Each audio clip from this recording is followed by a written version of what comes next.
Comme d'habitude. Donc aujourd'hui, on a Johan Cour qui est blessé encore quelques jours. Donc après une IRM, il a une contracture derrière la cuisse à l'ischio. Donc voilà. On attend pour voir. On ne sait pas combien de temps. On ne sait pas exactement. Ça dépend de la récupération. On va le voir petit à petit, quoi. Voilà. Non, ça ne sera pas jusqu'à la trêve. Ça sera avant, mais comme ça évolue favorablement, on pensait que ça serait plus long, et puis là, ça sera peut-être plus court, mais peut-être, donc je ne m'avance pas avec vous là-dessus. Je ne sais pas, et puis je ne suis pas très bon en médecine non plus. Donc voilà, aujourd'hui, après, on a récupéré Batokyo, Harris, Bekebla et Paul Lannes. Kevin Mailly reprend aujourd'hui aussi. Vous avez un gardien qui est à l'essai, Oui. Oui. C'est quoi l'objectif en fait de Julien Fabrier est parti Oui, c'est trouver un troisième gardien, ouais. Un troisième gardien pour remplacer Julien Fabry, ouais, tout à fait. Donc là, il est à l'essai, c'est sa deuxième semaine, on verra par la suite.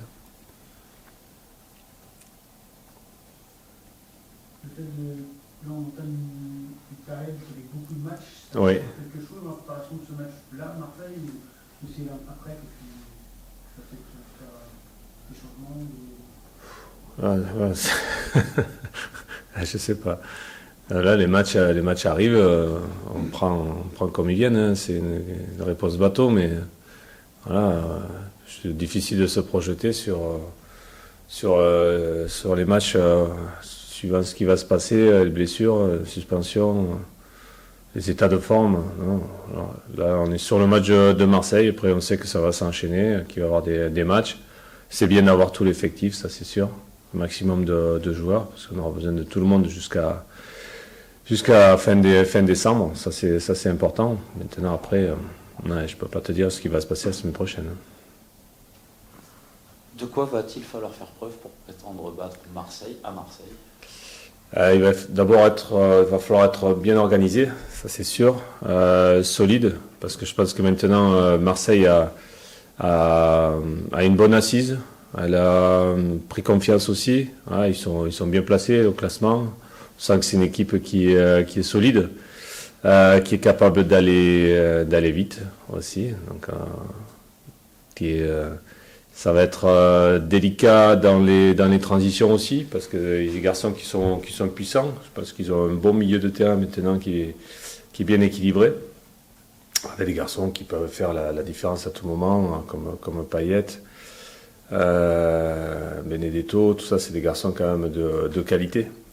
Et en plus ils ont une qualité aussi sur coup de pied arrêté qui est intéressante, avec Payet à la frappe et des garçons qui sont à la réception, qui culminent assez haut, qui sont solides. Donc on va affronter une équipe solide. Voilà, solide qui a pris de l'ambition aussi, puisque comme je l'ai dit, avec ses résultats, et qui est chez elle avec pas mal de confiance. Donc nous, on aura tout intérêt à être dès le départ très solide. Et quand je dis dès le départ, c'est un peu le souci qu'on a des fois sur des démarrages de match, mais là il faudra qu'on soit dedans de suite pour pas être pénalisé par un but d'entrée, etc. Voilà. Donc on aura besoin d'être solide, nous, et voilà, solidaire, compact. Voilà. De toute façon, on n'aura pas le choix, mais aussi, comme je le dis chaque fois, d'être capable de pouvoir jouer aussi. Voilà. C'est une équipe qui n'est pas forcément favorable, Oui. Qui marque sur très peu d'occasions, ils ont quand même Oui. c'est quelque chose d'inquiétant. Ils sont efficaces, ouais. Ils sont efficaces. C'est vrai qu'ils ne marquent pas énormément de buts, mais ils s'assoient sur leur solidité, et puis après, à tout moment, ils sont capables de faire la différence ou de tenir un résultat. Voilà, c'est solide. Après, bon, bien sûr, on n'y va pas en victime non plus. Hein. Voilà, on y va pour faire un résultat. Et il y a toujours des failles et des choses à faire. Quoi. Ouais.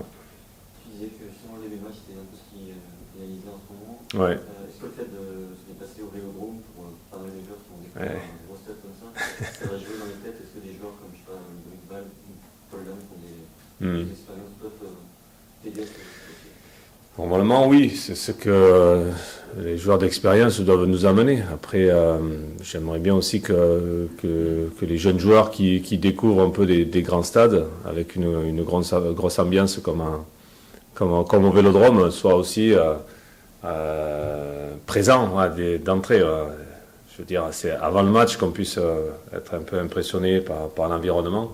Mais après, il faut passer à autre chose. Simplement, le problème, c'est que des fois, ça ne se maîtrise pas. Nous en parle, nous on le dit, voilà, on essaye de le répéter. Mais après, tu sais, la gestion des émotions, c'est quelque chose de délicat. Voilà, chacun est différent. Alors, j'espère quand même qu'on aura cet enthousiasme pour bien débuter le match, en tout cas. Est-ce que tu dirais que ton équipe, depuis des saisons, manque de régularité? Alors collectivement et individuellement, des joueurs qui font des gros matchs. Ouais. Pareil, ton équipe qui fait le temps contre Nantes, Ouais. un peu moins bien. Et Ouais. le bon deuxième. Ça fait aussi C'est ce qu'on recherche, c'est d'avoir un peu plus de régularité. Alors, je ne peux pas te dire que ce soit un souci, parce que bon, ça arrive quand même à pas mal d'équipes. Il y a pas mal d'équipes qui ne sont pas toujours régulières. Hein. On le voit même en Champions League. Donc, c'est quand même le but recherché. Parce qu'en fait, plus on sera régulier, plus on aura de résultats. Plus on se sentira solide. Et pareil, plus on se sentira solide, plus on sera en confiance. C'est un cercle vertueux comme ça, mais il faut arriver à le retrouver tout au long du match, ouais, et pas avoir des écarts de qualité de jeu aussi importants. Ouais. Il faut réduire cette différence. Après, quand on a dit ça, on n'a rien fait. Hein. Il y a tout le travail à faire derrière. C'est autant sur un travail de communication, un travail de préparation mentale que de préparation tactique sur le terrain. Tout ça, c'est lié.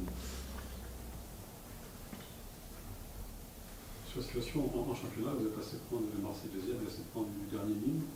C'est hyper condensé. Comment tu analyses un peu, comment on peut expliquer ce phénomène un peu resserré de vous gagnez, vous pouvez aller à 5e, vous perdez, vous pouvez descendre à 18e. Ouais, ça va très vite des deux côtés. Donc, c'est un championnat spécial, ouais, avec un regroupement très important. Donc, je sais pas trop. Il faut peut-être attendre encore un peu. De toute façon, ça se décante un petit peu au niveau des grosses équipes. Des grosses équipes comme Lyon, Saint-Etienne, voilà, ont grimpé ou vont grimper encore un peu plus. Peut-être que Monaco, certainement aussi, avec l'effectif qu'ils ont.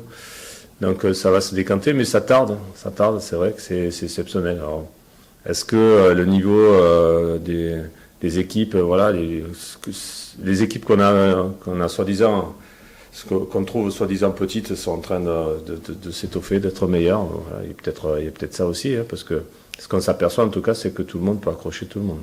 Ça, c'est certain. Ce qui donne de l'espoir aux petites équipes aussi, quoi. Ça, c'est intéressant. C'est du sens, mais un peu de faiblesse aussi pour votre part, en tout cas, à Brest, c'est la chance de pouvoir avoir plus haut, mais aussi le côté un peu plus, comment dire, dangereux de l'aspect maintien. Ah oui, non, mais c'est dangereux, mais pas que pour nous. Hein. Il y a pas mal d'équipes où c'est délicat. Hein. De toute façon, on l'a vu précédemment, on était dans le fond du classement et puis 3 journées après, on s'est retrouvé 5e. Donc, et vice-versa pour redescendre très, très rapidement. Parce que ce qui est important, c'est aussi de prendre des points. Et tout le monde est à la course au point. Mais moi, ce que je trouve, c'est qu'aujourd'hui, les petites équipes peuvent enquiquiner les grosses. Ça, c'est sûr. Voilà, donc il y a beaucoup plus entre guillemets, de surprises, quoi. Voilà. Donc ça c'est intéressant. Certainement qu'il y a une progression dans les équipes. Alors il faudra peut-être attendre un peu pour analyser totalement ça, mais il y a certainement une progression. Alors dans l'organisation, peut-être dans la qualité des joueurs que les petites équipes peuvent récupérer, mais en tout cas, ce qui est sûr, c'est qu'il n'y a pas d'équipe de décrocher, voilà, pour l'instant. Est-ce qu'en fin de saison, le Vélodrome, c'est un développement régulier par rapport à tout stade? Est-ce qu'il y a vraiment des stades qui sont particuliers à jouer Ouais, mais en fait, c'est lié à l'histoire de chacun. Je vais te dire, moi, je trouve que quand je vais à Saint-Etienne, c'est voilà, parce que par rapport à ce qui s'était passé en Coupe d'Europe dans les années 80, pour moi, c'est un stade mythique. Pour d'autres, ça va être Marseille. Pour d'autres, ça va être le Parc des Princes. Chacun y voit un petit peu sa propre histoire à travers ces déplacements. Maintenant, quand tu vas au Vélodrome, effectivement, ça reste quand même un événement. Un événement parce que, bon, déjà, c'est un stade qui est très joli au niveau esthétique. Voilà, et puis quand il est plein, ça résonne pas mal quand même. Voilà, on a du mal à donner les consignes. Voilà, ça passe pas. C'est aussi compris ces victoires sur un sacré impact physique sur certains matchs. Ils sont entrés dans l'art avec quelques équipes. Est-ce que ça te fait peur de prendre le Marée direct de Marseillais on en est prévenu, hein. Tu sais, quand tu es prévenu, voilà, après, effectivement, oui, il y a un impact physique, ça c'est sûr. Ouais. Maintenant, ouais. Moi, j'aime bien qu'on me prévienne sur les choses, donc là, tous les gars, ils sont prévenus aussi. Hein. Voilà, donc quand tu es prévenu, tu dois t'attendre dans certaines choses et ne pas être surpris. En tout cas, tu peux pas être surpris, ça c'est sûr. Après qu'ils soient plus physiques que nous, certainement, il y a d'autres équipes qu'on a affrontées qui étaient plus dans l'impact. Il y a à nous de nous adapter, à nous de travailler par rapport à ça. Aujourd'hui, c'est l'impact physique dans le football, c'est quelque chose de très important. Hein. Ouais, ça existe vraiment. On a affaire à des vrais athlètes. Donc, surtout, on parlait souvent de la Ligue 2, dire voilà, c'est physique, mais je peux te dire qu'en Ligue 1, c'est très athlétique en tout cas. Avec des joueurs de talent qui ont un vrai potentiel, une vraie force, une vraie puissance, ça c'est sûr. Est-ce qu'après notre contre-monde, ce 4-4-2 à plat peut te donner envie de refaire contre Marseille? Est-ce que tu veux identifier plus le terrain comme on parlait avec ce côté physique à Marseille c'est un choix Oui, il y aura un choix à faire là-dessus. Je crois que je ne vais pas te dévoiler ce soir, mais ce matin plutôt. Mais oui, il y a une réflexion, puisqu'il y a une réflexion déjà parce qu'il y a des joueurs qui arrivent, qui étaient blessés, qui arrivent, qui peuvent nous amener quelque chose de différent et qui ont des caractéristiques particulières aussi. Donc ça me laisse le choix. Ce qui m'intéresse, c'est qu'on puisse évoluer sur différents systèmes sans que ça nous gêne. Voilà, c'est ça.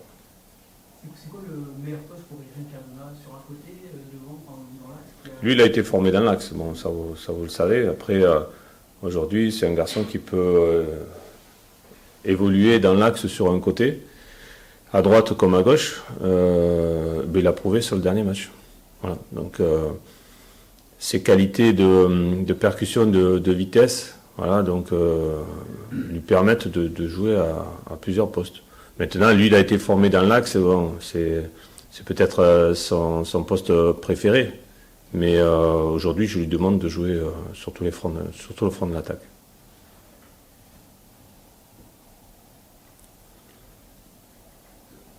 C'est bon ?